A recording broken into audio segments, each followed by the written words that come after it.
आज हम बात करेंगे भारतीय संविधान की प्रस्तावना यानी प्रिएम्बल पर थोड़ी गहराई से। हाँ बिल्कुल। हमारे पास कुछ संवैधानिक कानून से जुड़े कुछ नोट्स और दस्तावेज हैं। हाँ। इनमें प्रस्तावना से जुड़े कई अहम सवाल और उनके जवाब दिए गए हैं। तो हमारा मकसद है इन्हीं स्रोतों के जरिए प्रस्तावना के असली मायने समझें, इसके पीछे के सिद्धांत क्या हैं, क्या बदलाव आए इसमें, और कुछ जरूरी अदालती मामले भी। हाँ बिल्कुल, ये जानना बहुत जरूरी है। तो तैयार हैं?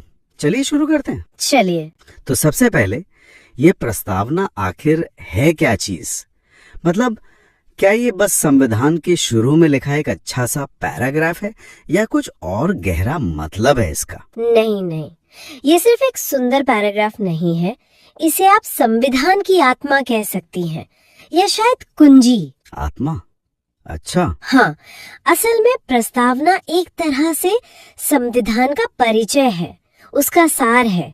इसमें ये बताया गया है कि भाई हमारा संविधान क्यों बना, लक्ष्य क्या है इसके, सरकार का रूप कैसा होगा, संविधान को शक्ति कहाँ से मिली है और ये कब अपनाया गया। तो कई जानकार मानते हैं कि ये संविधान बनाने वालों के मन और उनके विचारों में झांकने का एक जरिया है। दिलचस्प। तो ये आइडिया, ये विचार क्या पूरी तरह से भारतीय था या कहीं और से भी प्रेरणा ली गई थी?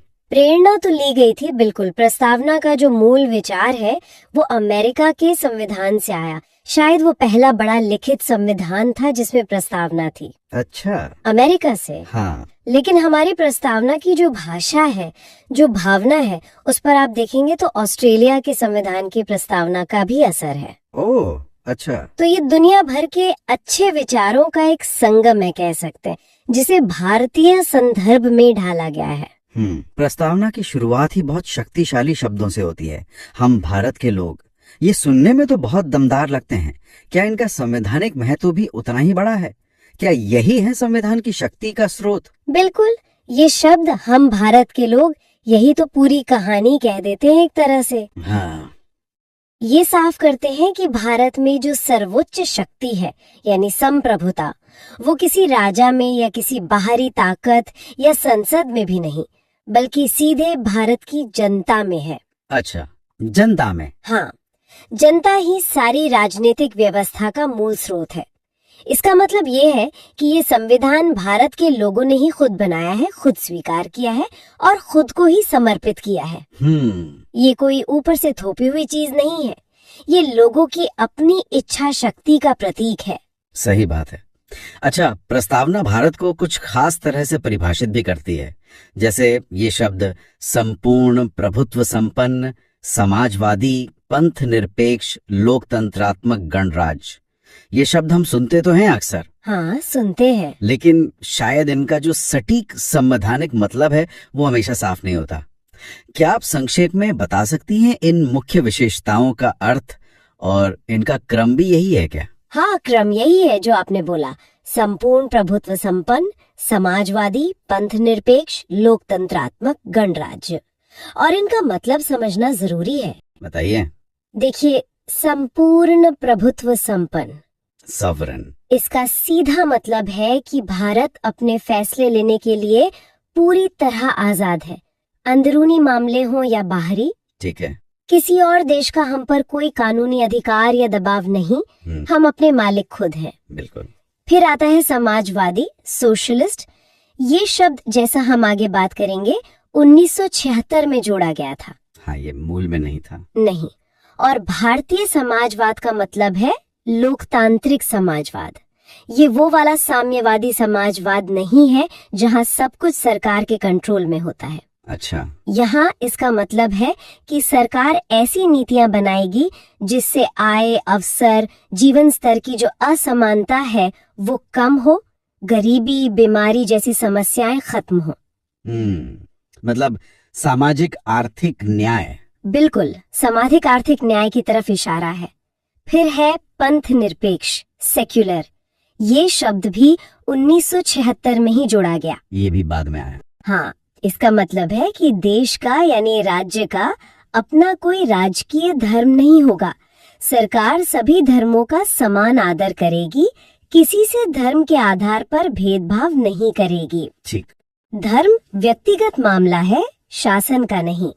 फिर है लोकतंत्रात्मक, डेमोक्रेटिक। आसान है, सरकार चलाने की असली शक्ति जनता के हाथ में है।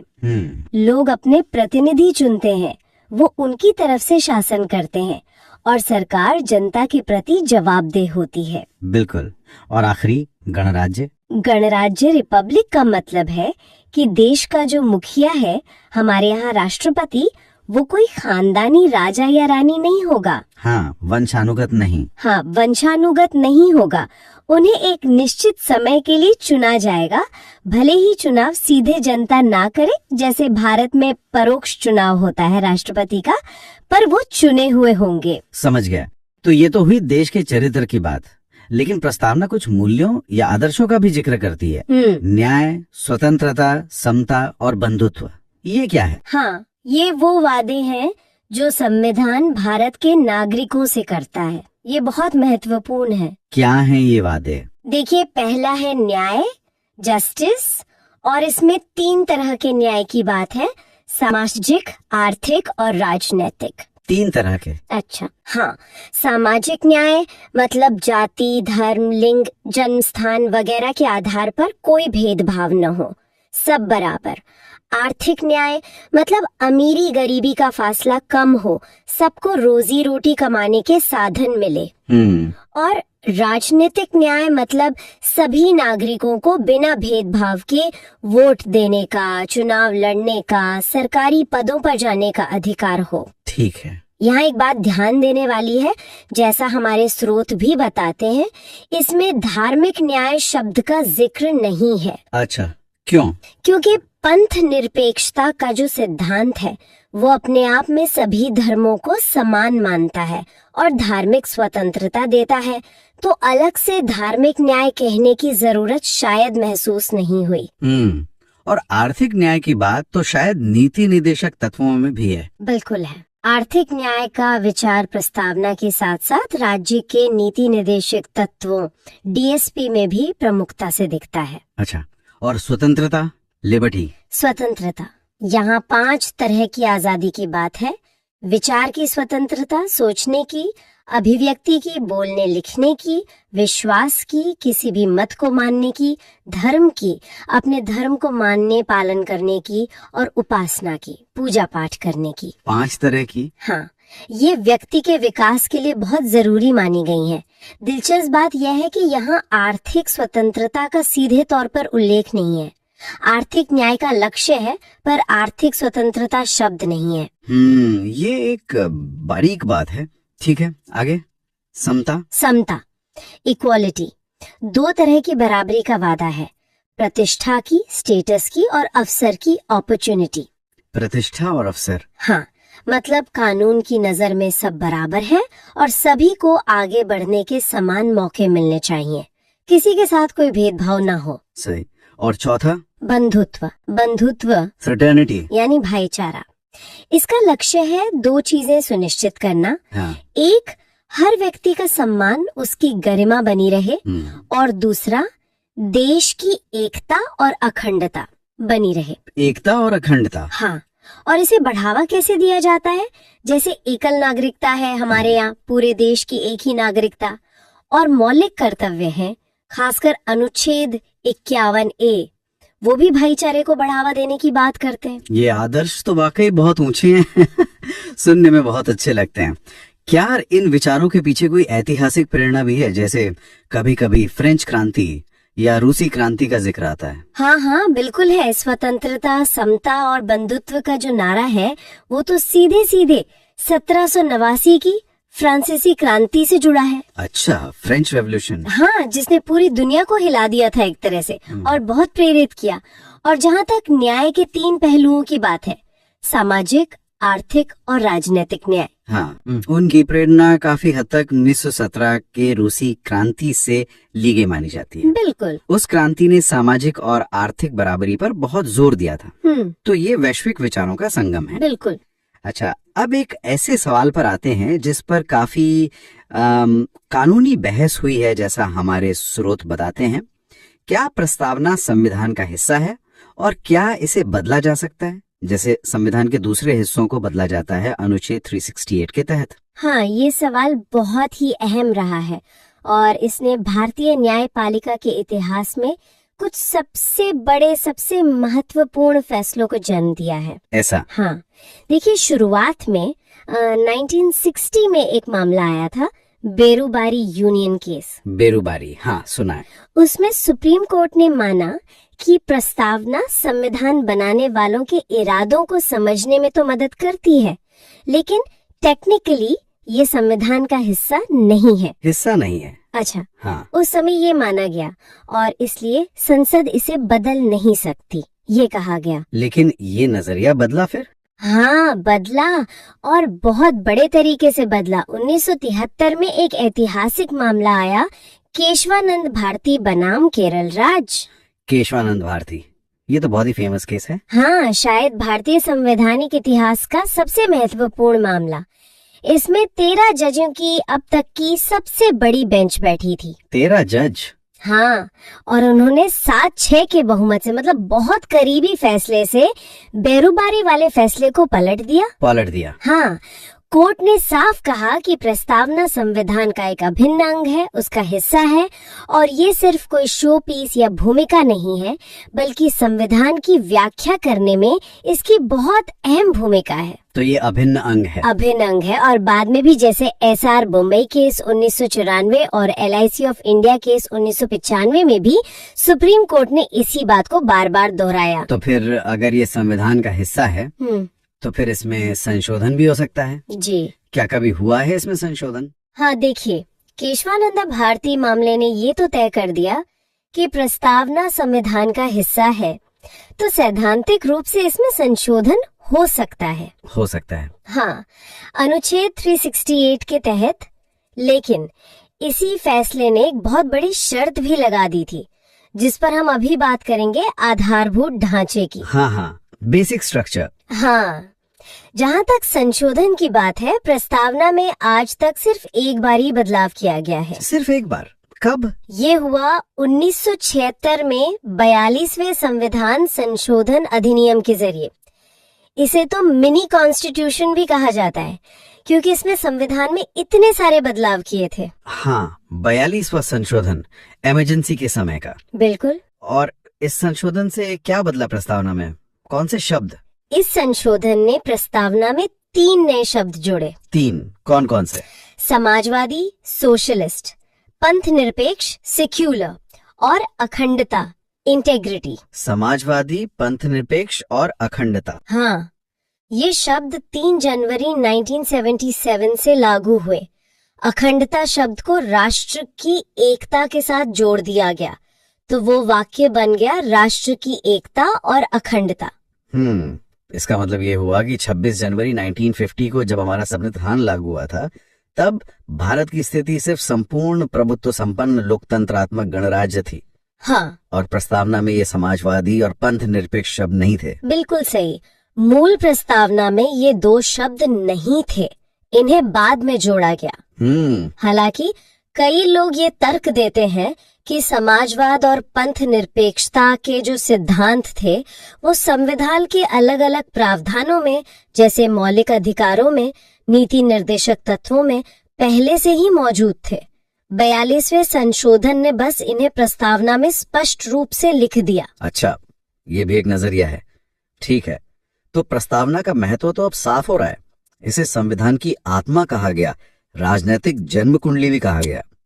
के.एम. मुंशी ने शायद इसे राजनीतिक कुंडली कहा था। हाँ, हमारे संप्रभु प्रजातांत्रिक गणतंत्र की जन्म कुंडली। हाँ, लेकिन एक व्यवहारिक सवाल, क्या हम प्रस्तावना में लिखी बातों को लेकर सीधे अदालत जा सकते हैं? मतलब जैसे अगर हमें लगता है कि सरकार, मान लीजिए, सामाजिक न्याय नहीं कर रही, तो क्या प्रस्तावना के आधार पर केस कर सकते हैं, जैसे मौलिक अधिकारों के हनन पर करते हैं? ये एक बहुत ही महत्वपूर्ण बारीकी है और अक्सर लोग इसमें कंफ्यूज हो जाते हैं। हाँ, बताइए। देखिए, प्रस्तावना का महत्व तो निर्विवाद है। जैसा हमने कहा, ये संविधान के लक्ष्य बताती है, शक्ति का स्रोत जनता बताती है। संविधान के किसी अनुच्छेद की भाषा अगर अस्पष्ट हो तो उसकी व्याख्या करने में जजों का मार्गदर्शन करती है। इससे आत्मा, जन कुंडली, बहुत अच्छी अच्छी उपमाएं दी गई हैं। लेकिन प्रस्तावना अपने आप में न्यायालय द्वारा प्रवर्तनीय, एनफोर्सेबल नहीं है। प्रवर्तनीय नहीं है मतलब ये है कि आप सिर्फ प्रस्तावना का हवाला देकर कोई कानूनी अधिकार नहीं मांग सकते या सरकार को कोई कदम उठाने के लिए मजबूर नहीं कर सकते। अच्छा, ये विधायिका को यानी संसद या विधानसभाओं को कानून बनाने की शक्ति नहीं देती, न ही उनकी शक्तियों पर कोई रोक लगाती है। आप इसे एक मार्गदर्शक सिद्धांत समझ सकती हैं, एक घोषणा पत्र समझ सकती हैं, पर ये कोई कानूनी आदेश नहीं है। तो एक तरह से दिशा दिखाने वाले तारे की तरह है, लेकिन कानूनी हथौड़ा नहीं है। बिल्कुल सही समझा आपने, दिशा दिखाने वाला तारा है, कानूनी हथौड़ा नहीं। इसका कोई विधिक प्रभाव संविधान के बाकी हिस्सों से स्वतंत्र होकर नहीं है। ये बहुत जरूरी बात है। अच्छा, केशवानंद भारती मामले का जिक्र बार बार आ रहा है। आपने कहा था कि इस फैसले ने प्रस्तावना को संविधान का हिस्सा तो माना, लेकिन एक शर्त लगा दी, और इसी से जुड़ा है वो आधारभूत ढांचे का सिद्धांत, है ना? हाँ बिल्कुल। ये क्या है? ये सुनने में बहुत जटिल लगता है। Basic structure.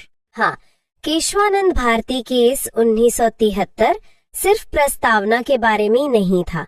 इसने एक बहुत बड़ा सवाल उठाया था कि क्या संसद की जो संविधान बदलने की शक्ति है अनुच्छेद 368 में, क्या वो असीमित है? क्या संसद चाहे तो पूरा संविधान बदल सकती है, मौलिक अधिकार खत्म कर सकती है? हाँ, ये तो बड़ा सवाल है, बहुत बड़ा। और इसी सवाल के जवाब में सुप्रीम कोर्ट ने आधारभूत ढांचे का सिद्धांत दिया। कोर्ट ने कहा कि हाँ, संसद को अनुच्छेद 368 के तहत संविधान में संशोधन करने की शक्ति है, और ये शक्ति बहुत व्यापक है, इसमें प्रस्तावना भी शामिल है। लेकिन संसद संविधान की मूल संरचना या आधारभूत ढांचे को नष्ट या बदल नहीं सकती, उसे बरकरार रखना होगा। अच्छा, तो संसद सब कुछ बदल सकती है सिवाय मूल ढांचे के? हाँ, आप ऐसा कह सकती हैं। संविधान की नींव को नहीं हिला सकती। तो ये मूल संरचना या आधारभूत ढांचा है क्या? क्या कोर्ट ने कोई लिस्ट दी इसकी कि इसमें क्या क्या आता है? नहीं, कोर्ट ने उस समय कोई निश्चित लिस्ट नहीं दी थी, और शायद जानबूझकर नहीं दी ताकि भविष्य में जरूरत के हिसाब से इसे और परिभाषित किया जा सके। अच्छा। लेकिन समय समय पर अलग अलग फैसलों में कोर्ट ने ये बताया है कि क्या क्या चीजें मूल संरचना का हिस्सा मानी जा सकती हैं। जैसे? कुछ उदाहरण, जैसे संविधान की सर्वोच्चता, कानून का शासन, रूल ऑफ लॉ, शक्तियों का बंटवारा, न्यायपालिका, कार्यपालिका, विधायिका के बीच, देश का लोकतांत्रिक और गणतांत्रिक स्वरूप, संविधान का पंथ निरपेक्ष चरित्र, संघीय ढांचा, फेडरलिज्म, निष्पक्ष चुनाव, न्यायपालिका की स्वतंत्रता और न्यायिक समीक्षा की शक्ति, पावर ऑफ जुडिशियल रिव्यू, व्यक्ति की गरिमा, मौलिक अधिकार और नीति निदेशक तत्वों के बीच संतुलन। ये कुछ उदाहरण हैं। ये तो काफी बुनियादी चीजें हैं। हाँ, ये वो नींव के पत्थर हैं जिन पर हमारा संविधान और लोकतंत्र टिका है। और जैसा मैंने पहले कहा था, ये फैसला 7-6 के बहुत करीबी बहुमत से आया था। उस समय मुख्य न्यायाधीश SM सीकरी थे। इससे पहले क्या स्थिति थी? केशवानंद भारती से पहले क्या संसद कुछ भी बदल सकती थी? स्थिति थोड़ी उलझी हुई थी। 1951 में एक मामला था, शंकरी प्रसाद केस। उसमें कोर्ट ने माना था कि संसद की संशोधन शक्ति पर कोई सीमा नहीं है, वो मौलिक अधिकारों को भी बदल सकती है। अच्छा। लेकिन फिर 1967 में गोलकनाथ केस आया। उसमें कोर्ट ने अपना रुख बदल दिया और कहा कि संसद मौलिक अधिकारों को छीन या कम नहीं कर सकती। ओहो, बिल्कुल उल्टा। हाँ। इससे संसद और न्यायपालिका में काफी टकराव बढ़ गया। केशवानंद भारती मामले ने एक तरह से बीच का रास्ता निकाला कि हाँ, संसद संशोधन कर सकती है, पर संविधान की नींव यानी मूल ढांचे को नहीं हिला सकती। तो एक संतुलन बनाने की कोशिश की गई। बिल्कुल, एक संतुलन स्थापित किया। ये तो कुल मिलाकर देखें तो प्रस्तावना सिर्फ कुछ औपचारिक शब्द नहीं है, ये तो वाकई भारतीय संविधान का आईना है ना? जिसमें हमारे देश के सपने, हमारे आदर्श, हमारे लक्ष्य सब दिखाई देते हैं। बिल्कुल सही कहा आपने।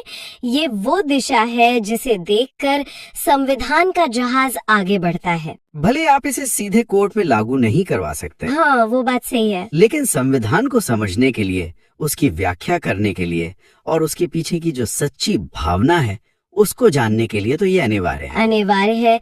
और जैसा हमने देखा इसी प्रस्तावना की व्याख्या से, इसी केशवानंद भारती केस से वो आधारभूत ढांचे का इतना महत्वपूर्ण सिद्धांत निकला है जो आज हमारे लोकतंत्र और संविधान की रक्षा कर रहा है। प्रस्तावना हमें बार बार याद दिलाती है कि असली मालिक हम भारत के लोग हैं। हाँ। और न्याय, स्वतंत्रता, समता और बंधुत्व वो खंभे हैं जिन पर हमारा राष्ट्र टिका हुआ है। बिल्कुल। और हाँ, इस पे वो तारीख भी लिखी है जब हमने इस संविधान को अपनाया था, 26 नवंबर 1949। हाँ, 26 नवंबर 1949, जिसे अब हम संविधान दिवस के रूप में मनाते हैं। सही बात है। तो ये एक तरह से एक जीवित दस्तावेज की तरह है जो पीढ़ी दर पीढ़ी हमें हमारे राष्ट्रीय लक्ष्यों की याद दिलाता रहेगा। और जाते जाते श्रोताओं के लिए एक सवाल छोड़ जाते हैं जो हमारे स्रोतों से ही उभर कर आता है। प्रस्तावना में और फिर नीति निदेशक तत्वों में भी आर्थिक न्याय सुनिश्चित करने का एक बड़ा वादा किया गया है। हाँ, किया गया है। क्या हमें लगता है कि हमारे कानून, हमारी योजनाएं और हमारे समाज की जो असलियत है आज, वो इस वादे को पूरी तरह निभा पा रही है? ये सोचने वाली बात है। आजादी के इतने सालों बाद भी ये सवाल कितना मायने रखता है, इस पर सोचना जरूरी है। जरूर सोचना चाहिए। इस गहरी और विस्तृत चर्चा के लिए आपका बहुत बहुत धन्यवाद। प्रस्तावना के कई पहलू आज वाकई और ज्यादा साफ हुए। मुझे भी बात करके बहुत अच्छा लगा। धन्यवाद।